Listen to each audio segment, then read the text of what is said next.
Chers auditeurs, chères auditrices, je vous souhaite bien le bonjour ou le bonsoir à votre guise. Bienvenue dans l'émission Entre nous, n'est-ce pas qu'entre nous on se dit tout? J'ai intitulé le sujet de l'émission d'aujourd'hui « Quelle place occupe la communication au Maroc? Comment convaincre de son utilité? A-t-elle plutôt mauvaise presse? Et la langue française? Est-elle laissée pour compte? Est-elle décriée, dénigrée? Est-elle clivante jusqu'à remonter des catégories sociales les unes contre les autres? Pourquoi parler français? Je reçois dans le cadre de mon émission d'aujourd'hui Malek Belhassen, jeune lycéenne de 17 ans en première au lycée André Malraux, l'une des gagnantes du concours de l'éloquence organisé par le Lions Club le samedi 13 mars. Bonjour Malek. Bonjour. Donc en attendant de donner la parole à mon invité, je vous fais part de mon édito. Je mets ma main à couper que si nous nous acharnions sur cet exercice, appelé communément par le biais d'un mot volé, abusé pour le besoin de faire in, ne pas manquer à cette marche du temps qui plaide plutôt pour le versant de nos amis anglophones, qui nous font des mots ramassés, concis, à cette teinte douillette qui fait vite délire place dans nos conduits auditifs, s'immiscer dans les interstices d'une gamme moderne qui plaît par son raccourci vers le nécessaire d'une pensée. Nous parlons ici du brainstorming.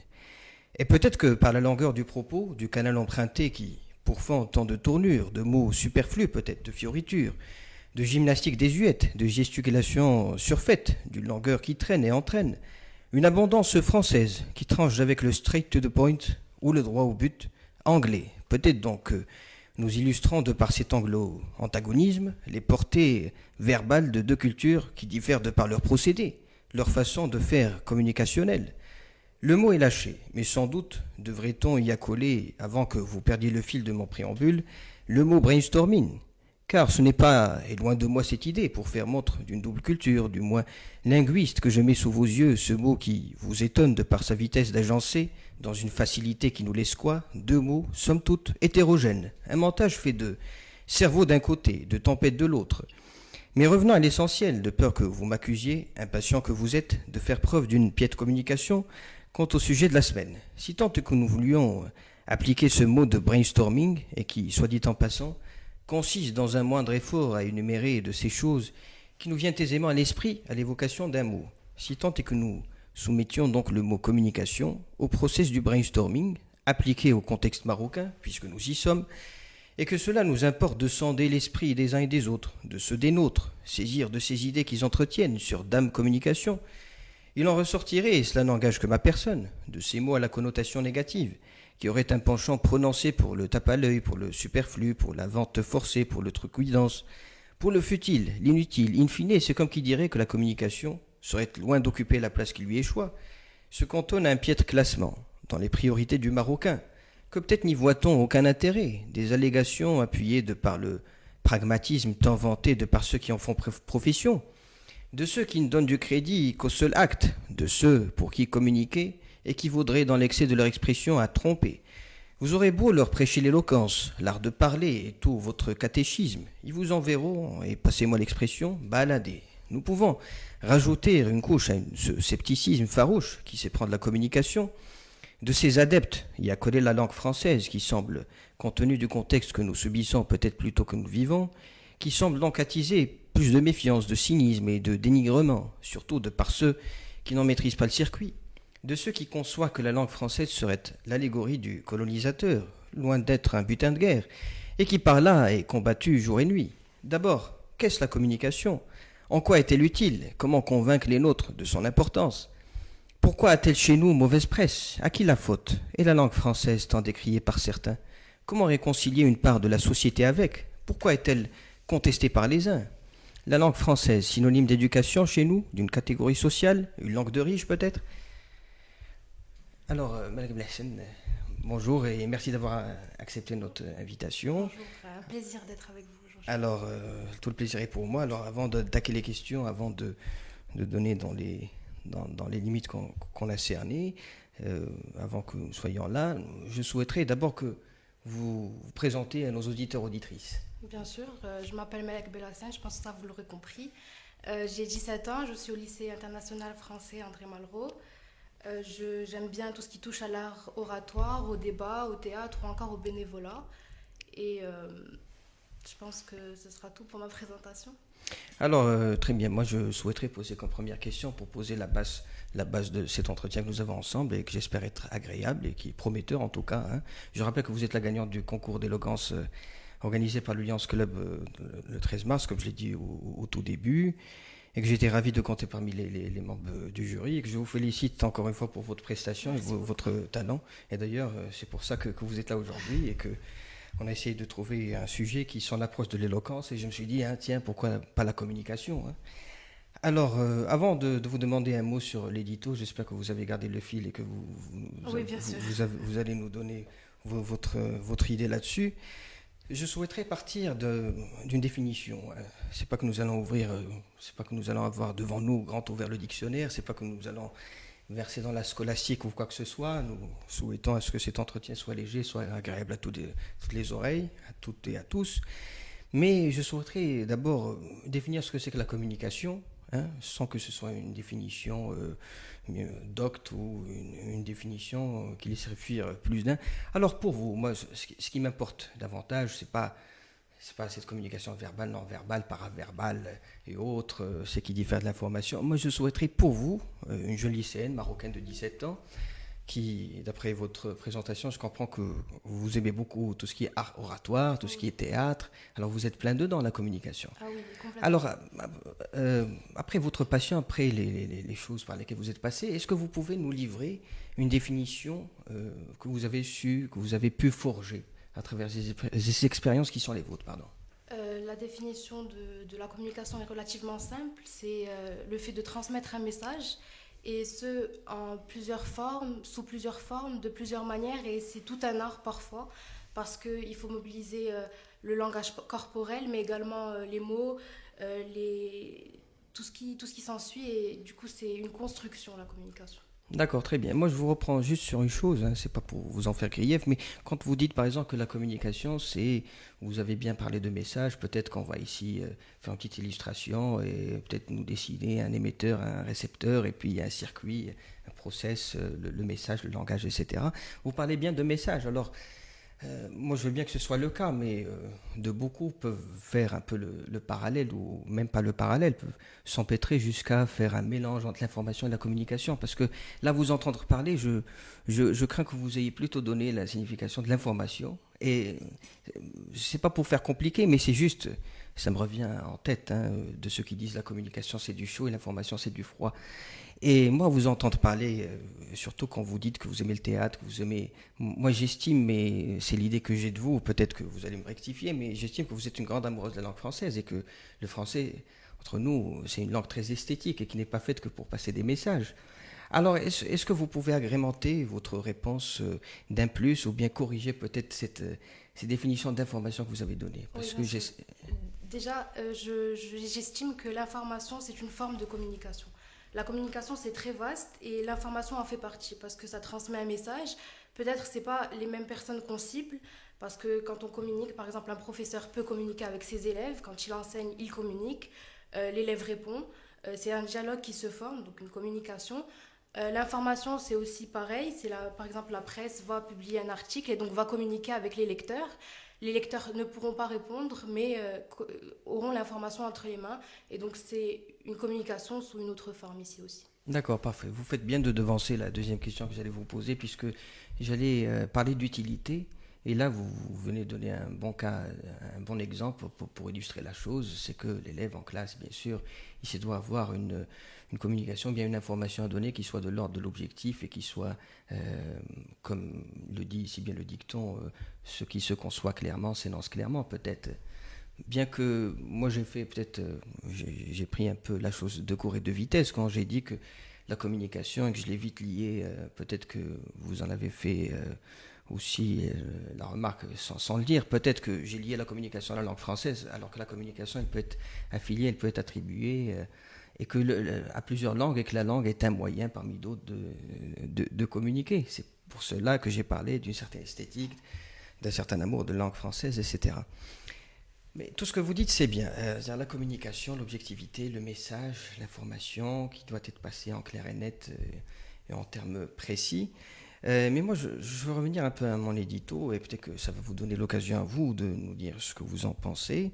Vous avez remarqué que j'ai pris un peu la chose communicationnelle, si tant est que je puisse utiliser cette expression, plutôt de par sa connotation négative.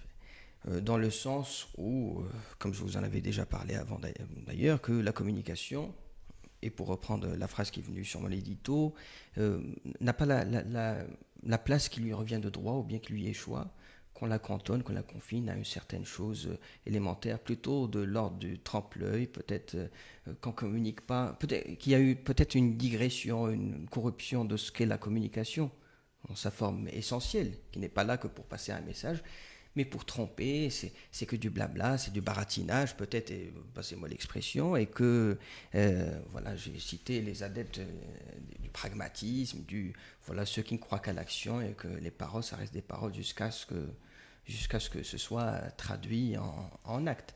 Alors, est-ce que, d'abord, première question, est-ce que vous êtes de mon côté? Est-ce que, compte tenu du contexte actuel marocain, vous pensez que la communication est une chose qui est laissée pour compte, qui est décriée, qui est mal vue, qui est... Moi, je ne pense pas. Je pense que la communication a sa place au Maroc comme dans beaucoup d'autres pays. Elle occupe une place importante dans la société et la génération future, la génération qui grandit, la jeunesse en a pleinement conscience. Elle est nécessaire et il y a de plus en plus d'événements qui se créent autour de ça, notamment le concours d'éloquence du Lions Club qui a permis à des jeunes de s'exprimer, de communiquer avec un public. Et c'est d'ailleurs grâce à ça qu'on est ici en train de communiquer actuellement. Et je crois que du coup, elle prend une bonne place et qu'elle est utile et que personne ne peut nier de son utilité parce que nous l'utilisons tous les jours, nous parlons tous les jours, nous communiquons. Et c'est quelque chose qui ne peut pas sortir de la société parce que c'est ce qui nous relie, chaque personne dans la société. D'accord, parfait. Je dois dire que je suis étonné un peu de votre réponse, mais en même temps, je suis optimiste. Parce que je me dis que vous êtes jeune, que vous avez, de par la réponse que vous avez formulée là sous nos yeux, une espèce d'optimisme et que peut-être que vous ne faites pas que traduire la réalité, mais vous insufflez peut-être une certaine ambition pour les générations futures pour dire que la communication est telle et que vous essayez peut-être de pousser par la chose optimiste, si tant est qu'on puisse peut-être un jour déboucher sur le terrain réel. Parce que c'est vrai que, bon, vous citez déjà, peut-être que vous prenez un échantillon que vous peinez à généraliser, peut-être que, bon, peut-être que vous avez cité à bon escient le concours d'éloquence dont on a parlé, que, voilà, mais on doit dire entre nous que c'est une minorité qu'on peine à généraliser quand même. Hein. C'est pas que parce qu'on est là à dire du bien peut-être de la communication, ou qu'on le prouve d'ailleurs par les démonstrations qui ont été excellentes, auxquelles j'ai assisté, de parlant de personnes, de jeunes de votre âge. Mais est-ce que ça suffit pour dire que, pour avoir, si vous voulez, une vue du réel comme il est? Parce que je pense que vous me comprenez au fond quand je dis que le Marocain, le Marocain lambda, le Marocain... Peut-être, bon, nous n'allons pas essayer ici de réconcilier les uns avec les autres ou de tenter d'avoir une bonne cohésion sociale, mais est-ce que vous, peut-être que votre réponse est livrée de bonne foi d'ailleurs, mais est-ce que vous pensez que le Marocain s'intéresse vraiment à la communication? Est-ce qu'on communique bien? C'est-à-dire le français à part, l'éloquence à part, c'est-à-dire le contexte marocain tel qu'il est. Est-ce que vous pensez que nous sommes un peuple, ou bien des jeunes, vous pouvez parler de toute génération confondue, pour qui la communication compte? C'est une très bonne question et je trouve que Là, oui. j'essaie de cibler un peu Oui, je trouve que oui parce que il y a beaucoup d'événements qui se créent comme ce que je disais tout à l'heure. Il y a beaucoup il y a un groupe de personnes qui se rassemblent et qui communiquent, notamment par les réseaux sociaux. On peut voir ça, que ce soit pour des causes associatives, pour des causes personnelles. Il y a une communication qui se crée entre le peuple marocain se soude. On peut voir ça sur de multiples réseaux, de Twitter à Instagram. Et je trouve ça super intéressant et surtout que du coup la communication est très présente, elle est omniprésente dans notre société et je le vois et j'en suis très fière parce que c'est quelque chose de primordial. D'accord, parfait. Bon, je vais essayer ici de faire peut-être l'avocat du diable, où je veux peut-être vous ramener, même si votre réponse elle est figée et grand bien vous fasse. Moi, je suis satisfait de la chose que vous nous avez livrée et que je vois toute espérance et toute ambition pour le futur et que ma foi, je suis rassuré que vous ayez, vous jeunes, une bonne image compte tenu de la chose que l'on traite ici, qui est la communication sur le Maroc. Moi, Là, J'en suis ravi. Mais je veux quand même je vais tenter peut-être une corruption ou bien je vais peut-être essayer de vous ramener, comme j'ai dit au tout début, de mon côté et de croire que la communication a mauvaise presse, comme je l'ai intitulé dans mon sujet. Supposons, peut-être, vous êtes ou bien je suis de ceux qui disent, hein, disons que je suis peut-être quelque part leur porte-parole ou que j'ai fait mon travail de journaliste et j'ai été glaner un peu les voix des uns et des autres et que j'ai entendu par des statistiques. Je ne sais pas, souvent les gens qui sont bon en lettres ou bien qui ont une appétence pour la langue française, etc., sont fâchés avec les chiffres. Je ne sais pas si si c'est votre j'aime pas beaucoup les chiffres. D'accord, ben parfait. Donc je ne me trompe pas de beaucoup, mais c'est très bien. Donc est-ce que moi j'ai eu un petit souci technique ici. Je vais essayer de parfait. Donc si moi j'ai par la preuve chiffre à l'appui que j'ai fait peut-être un micro-trottoir et que j'ai eu un échantillon qui, sous le chapeau des statistiques, est valable et que j'arrive à ramener sur table, sur le terrain et vous dire que non, les Marocains disent en grand nombre que la communication, c'est superflu, c'est pas quelque chose d'utile et que peut-être, moi je vais essayer de peut-être mieux cadrer ma question pour vous faire voir là où je veux aller. Peut-être que les Marocains ont une mauvaise expérience peut-être avec leur politique, avec les promesses qui ne sont pas tenues. Ils vous disent, voilà, exemple contre exemple, voilà, ils parlent très bien, ils font dans les gestes et dans les gesticulations et dans les bonnes phrases, mais quand on vient aux actes, ce n'est pas les résultats escomptés. Peut-être que c'est un exemple parmi d'autres. Alors, comment convaincre déjà, partant de cet exemple, qu'est-ce qu'on peut répondre à ces gens-là? Je joue le rôle inverse que vous jouez du coup parce que oui, je répondrai à votre essayez question. de faire un peu de... C'est comme si vous aviez une prestation à faire au théâtre et que vous allez nous improviser. Je vous réponds par le contraire de ce que vous me dites du coup. Pourquoi convaincre? Je pense que... laissez-moi vous dire que je ne pense pas qu'il faille convaincre de son utilité. Tout le monde est intimement convaincu que la communication est importante, que ce soit pour demander du thé à la table ou encore lors de publicités qui passent à la télévision. La communication est omniprésente et donc nous sommes convaincus qu'elle est utile et qu'elle est primordiale dans notre société. D'ailleurs, la fondation Lala Esme, une fondation qui a pour but d'éduquer, c'est une école pour les malentendants et les muets, a très bien compris ce fléau de la société, cette communication, et a mis en place pour une partie de la population marginalisée une école. Donc c'est toute une méthode, toute une manière à apprendre pour apprendre à des personnes qui ne parlent pas comme vous et moi, à apprendre à lire, écrire, compter. Et c'était impressionnant de voir que par la langue des signes, par la lecture sur les lèvres, des jeunes étaient en train d'apprendre à communiquer d'une autre manière. Et je pense que en apprenant la communication, ils s'incluent à la société et donc la communication est primordiale, elle est présente et la Fondation le montre très bien. D'accord, parfait. Donc moi je vais essayer de vous compliquer davantage la donne, mais vous accrochez, c'est très bien ce que vous dites. Là maintenant on vient d'évoquer, si vous voulez, la communication non verbale, averbale ou en ce qu'elle puisse avoir comme projection, bien comme conséquence sur la société, c'est parfait. Mais je vais vous dire quelque chose pour faire un parallèle et dissocier. Peut-être que j'ai semé, peut-être que j'ai piégé un peu la première question que je vous ai livré. Peut-être que quand j'ai lié intimement la communication à la langue française, peut-être qu'il y a eu chez vous, comme chez moi d'ailleurs, sans qu'on le sache, il y a eu une certaine ambiguïté, c'est une incongruité qui s'est installée malgré nous. Et je vais vous poser la question suivante. Est-ce que vous pouvez me livrer un parallèle par exemple, quand je vous dis la communication, ce qu'elle a à voir avec la langue arabe dialectale, la communication, ce qu'elle a à voir avec le français. Peut-être. Est-ce qu'en dissociant les deux, c'est-à-dire la langue ou le moyen de la communication elle-même, est-ce que vous êtes prête à me livrer une réponse différente de celle de la personne qui est convaincue par la personne, par le bien de la communication?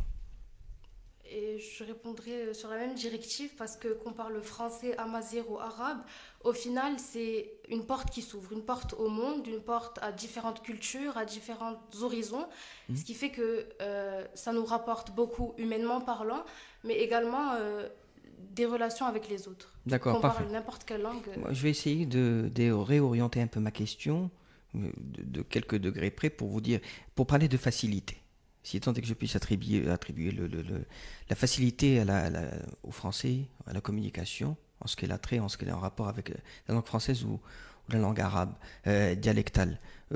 Est-ce que vous pensez qu'il est plus simple, qu'il est plus facile? Parce que, bon, pour faire peut-être une phrase qui va, non pas conclure l'affaire, mais de nous situer un peu dans ce vague que nous croisons, parce que, bon, la langue, elle véhicule toute une culture, c'est l'image d'une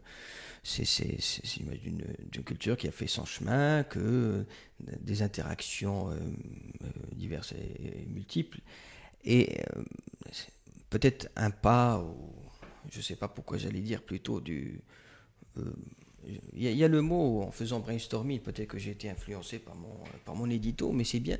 Il y a le mot qui m'est venu, le mot de tabou, peut-être, qui entraîne de certaines inhibitions, de par le moyen utilisé pour communiquer, que ce soit la langue arabe, dialectale ou la langue française.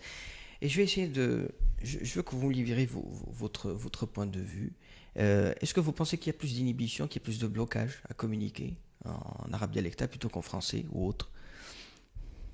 La langue arabe dialectale, c'est une très belle langue, je trouve. C'est une langue Non, c'est pas pour compliquée. dénigrer ni une Non, ni oui, l'autre, je mais, sais. C'est une langue difficile. mais je parle de la facilité parce que peut-être que chez les gens, sans qu'ils s'en aperçoivent, ils lient la facilité à l'utilité. Vous voyez ce que je veux dire?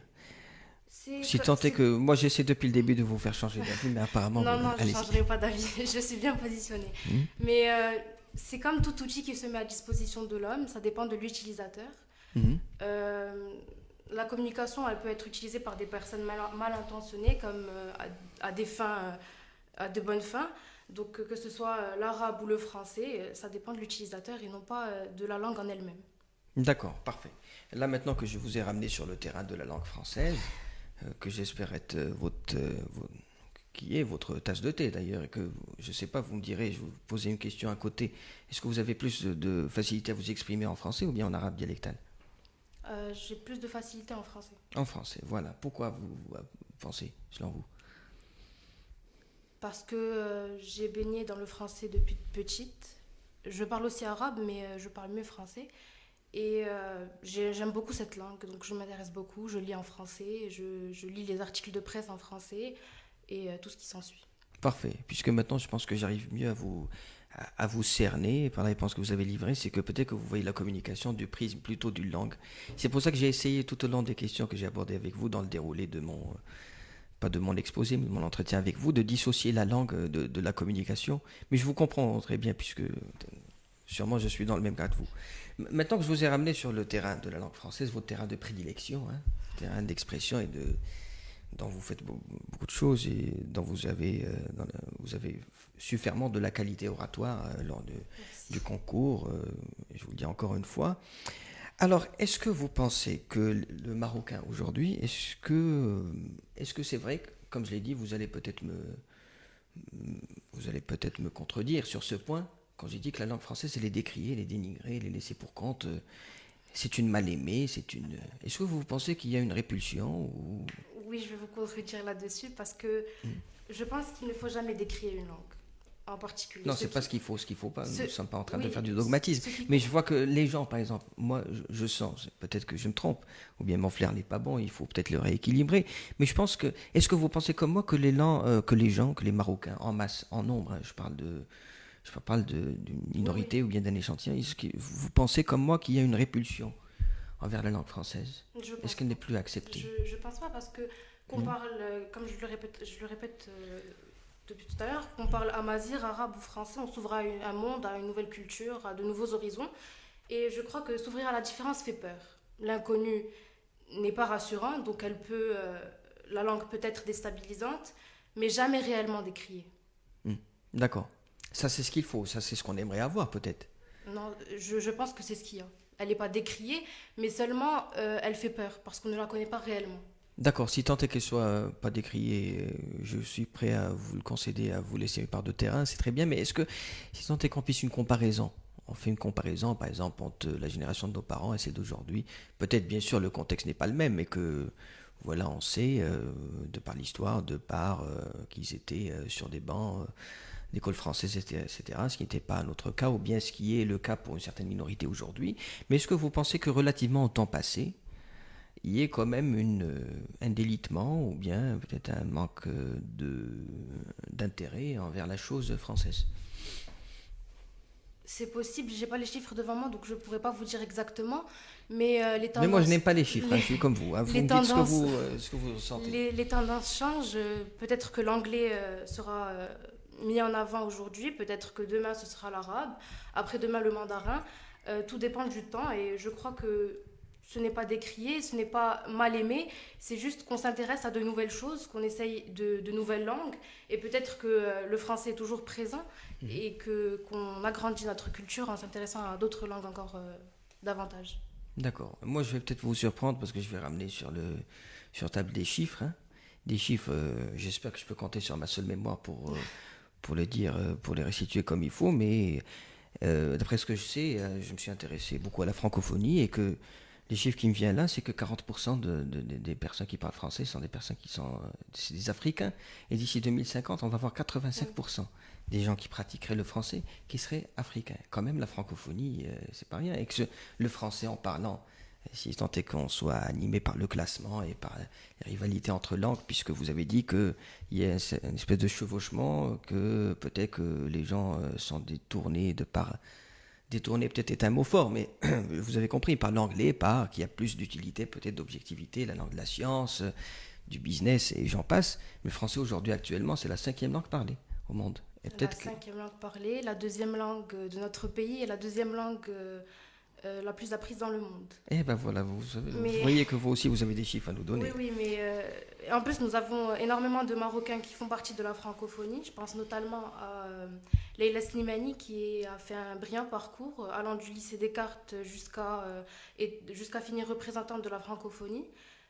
Donc je pense que la vraie réponse à votre question, c'est qu'il ne s'agit pas de chercher un problème, mais de continuer à briller dans cette langue. Parfait. Donc, moi, je veux juste apporter une petite précision pour ceux qui disent que le français, c'est pas fait pour le temps d'aujourd'hui, c'est pas fait pour contribuer à la marche du temps actuel. Eh bien, détrompez-vous, pardon, j'arriverai à le dire, parce que le français, c'est la 4e langue utilisée sur Internet. Oui. C'est-à-dire qu'elle prend même le pas technologique et qu'elle est là pour servir et qu'elle est là pour briller. Vous avez utilisé le mot briller, peut-être que c'est pour ça que ça me vient. D'accord, parfait. Donc, moi j'ai une autre question à vous poser. Est-ce que vous pensez que la langue française renvoie à une certaine catégorie sociale? Est-ce qu'elle peut être sujet ou bien est-ce qu'elle peut être l'objet d'un... ni sujet ni objet d'ailleurs, mais est-ce qu'elle peut être à l'origine d'un clivage? D'un clivage, de ce qui peut porter atteinte à une certaine cohésion sociale? J'ai envie de vous répondre que la langue française peut être liée à une catégorie sociale, mais que ce n'est pas une corrélation parfaite. Je m'explique, la langue, de par son histoire, nous a ouvert certains horizons. Mais ce n'est pas le cas que du français, on peut prendre comme exemple encore l'arabe, l'anglais et autres langues, qui peuvent aussi apporter des opportunités, ouvrir encore plus d'horizons. D'accord. Parfait. Alors là, j'étais en train de voir pour ce qui est du live. C'est pour ça que j'ai vu ce que c'est. Mais bon, passons. Alors, parfait, c'est vrai que vous avez utilisé le mot corrélation, ça m'est resté à la tête. Un mot chéri des mathématiciens. Alors, voilà. Peut-être que je vous influence de par les chiffres et de par les classements. Vous faites bien de parler de cohésion et de catégorie sociale. Voilà. Alors... est-ce que j'ai une autre question à vous poser? Je dirais que oui. Est-ce que vous avez un message ou une question ouverte pour nos responsables ou pour servir peut-être la cause de la communication, l'éloquence? Allez-y. Et je voudrais dire ça en une seule phrase. C'est que la jeunesse est l'avenir. La jeunesse, il faut lui faire confiance et je pense que en lui faisant confiance, elle fera de grandes choses et de belles choses surtout. Et ben voilà, donc je pense que, à moins que vous ayez quelque chose à rajouter, et que, bon, pour ce qui est de nos auditeurs, auditrices, on va leur demander patience, peut-être qu'on ira voir du côté de leurs questions et qu'on va peut-être entrer en interaction avec eux plus tard. Donc ne me reste plus, moi, qu'à vous remercier de votre présence, et Merci d'avoir répondu à nos questions. C'était pour moi un débat agréable. Et je vous souhaite un excellent parcours. Peut-être vous revoir dans un autre concours. Ou que J'espère. là, maintenant c'est en France que ça va se passer. Je pense que vous êtes... Oui, ça Est-ce que risque de vous pouvez nous continuer. dire de ça avant de clore?